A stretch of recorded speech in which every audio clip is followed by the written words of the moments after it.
dengan mengucapkan Bismillahirrohmanirrohim, serta atas petunjuk Tuhan Yang Maha Besar, maka dengan ini saya menyatakan pengunduran diri sebagai Ketua Umum DPP Partai Golkar.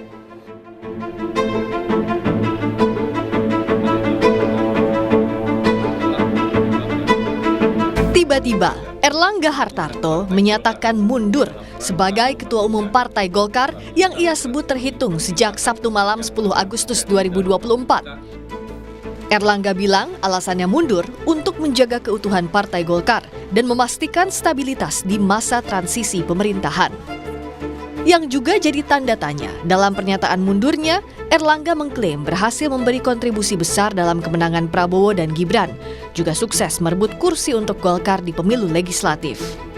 Dalam Pilpres yang lalu, kita berhasil memberikan kontribusi besar dalam kemenangan pasangan Bapak Prabowo Subianto dan Mas Gibran Rakabuming Raka. Mereka akan melanjutkan kepemimpinan negara sebagai presiden dan wakil presiden periode 2024-2029. Di dalam pemilu legislatif 2024, kita telah bersama-sama menaikkan pencapaian partai kita dengan merebut 102 kursi DPR RI serta ratusan, bahkan ribuan kursi parlemen di berbagai tingkat pemerintahan dari Sabang sampai Merauke. Padahal di bawah kepemimpinan Erlangga, perolehan suara Partai Golkar di pemilu 2024 melonjak jika dibandingkan pemilu 2019. Di pemilu 2024, Golkar meraih 23.208.654 suara atau 15,28%, menempatkan partai beringin itu di peringkat kedua. Melonjak dari peringkat ketiga di pemilu 2019 dengan 17.229.789 suara atau 12,31%. Tapi tak hanya prestasi di Pileg dalam menjabat ketum Golkar. Dalam perjalanannya sebagai Menko Perekonomian, Erlangga pernah diperiksa Kejaksaan Agung sebagai saksi kasus korupsi pemberian fasilitas ekspor minyak sawit mentah pada saat terjadi kelangkaan minyak goreng sepanjang bulan Januari 2021 sampai dengan Maret 2022. Namun, pengamat politik Yunarto Wijaya menyebut harus dicermati jika kasus itu dieskalasi dalam waktu dekat. Apakah murni penegakan hukum atau ada politisasi hukum? Toto menegaskan, jangan sampai isu politisasi hukum untuk memasukkan sosok tertentu atas restu penguasa terjadi, karena bisa jadi presiden buruk sistem kepartaian modern.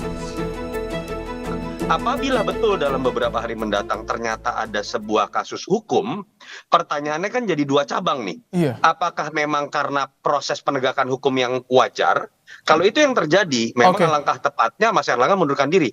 Tapi kalau memang ini ada unsur politisasi hukum, karena menginginkan sebuah tujuan tertentu, misalnya memasukkan sosok tertentu nanti menggantikan Erlangga, entah atas nama restu kuasa atau apapun, itu yang berbahaya buat alam demokrasi. Karena artinya akan ada sebuah pola baru, pengambilan keputusan strategis di partai itu bisa serta-merta itu ditentukan dari atas eksternal partai, dan itu bukan hanya tentang Erlangga dan Golkar, tapi itu berbicara mengenai terhambatnya sistem kepartaian modern seperti Bang Ridwan jelaskan.